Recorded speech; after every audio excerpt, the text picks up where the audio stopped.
Okay, so this is going to be a pretty short explanation of the difference between postpartum obsessive compulsive disorder and postpartum psychosis. The goal is to give you knowledge, to educate you, to empower you, and to explain the differences.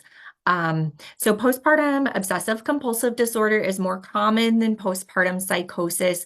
Postpartum psychosis affects 1 to 2 in 1,000 moms, whereas postpartum OCD might be as much as 18% of postpartum moms.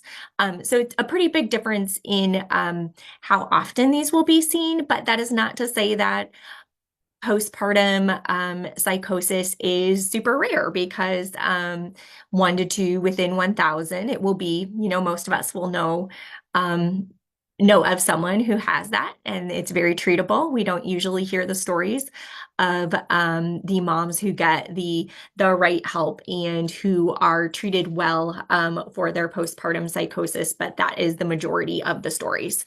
So postpartum OCD would be someone, mom is having an obsessive thought, possibly, what if I would harm my child?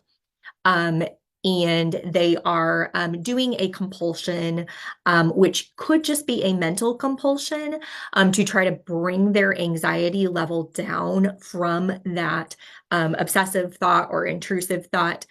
So it does follow that cycle of an obsession and then a compulsion, but the compulsion might just be mental.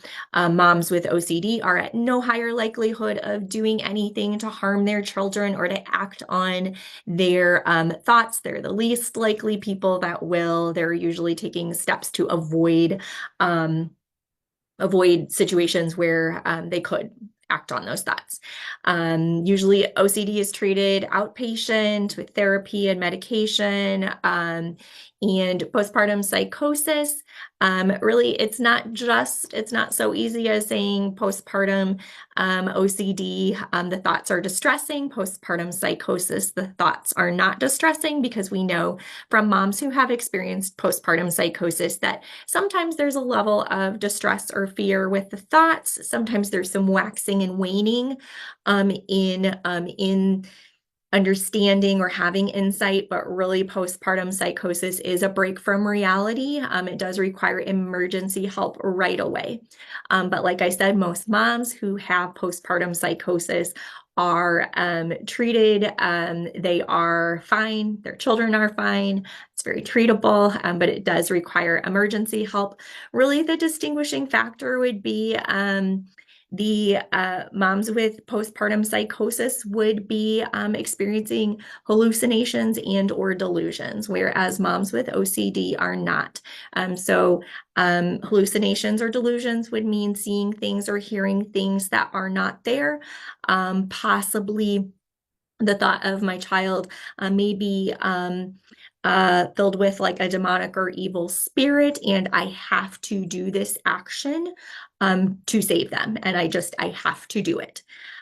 So usually with postpartum psychosis, people are going to be aware there are going to be signs of some different behaviors for this mom. So I hope that is helpful. Contact me, please, if you have questions. I'll drop some links and some information. But this is just to show you the difference between the two, and that both are treatable with the right support.